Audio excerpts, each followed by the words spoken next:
Romans chapter 10. Brothers and sisters, my heart's desire and prayer to God for the Israelites is that they may be saved. For I can testify about them that they are zealous for God, but their zeal is not based on knowledge.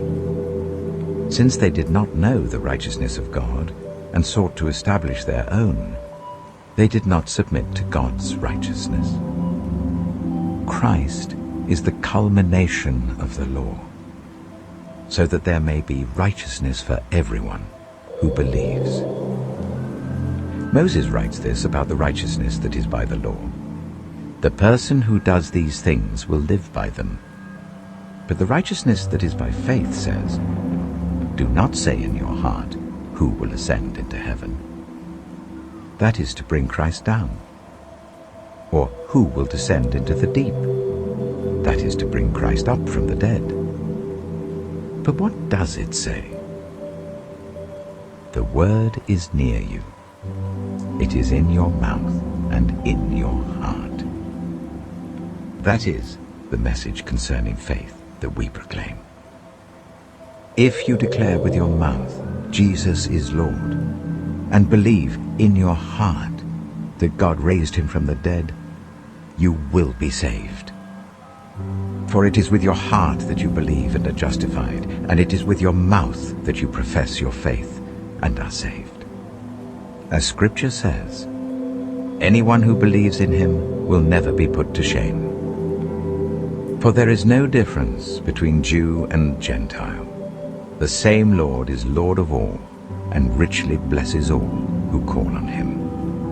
For everyone who calls on the name of the Lord will be saved. How then can they call on the one they have not believed in? And how can they believe in the one of whom they have not heard? And how can they hear without someone preaching to them? And how can anyone preach unless they are sent? As it is written, "How beautiful are the feet of those who bring good news." But not all the Israelites accepted the good news. For Isaiah says, "Lord, who has believed our message?" Consequently, faith comes from hearing the message, and the message is heard through the word about Christ. But, I ask, did they not hear? Of course they did. Their voice has gone out into all the earth, their words to the ends of the world. Again I ask, did Israel not understand?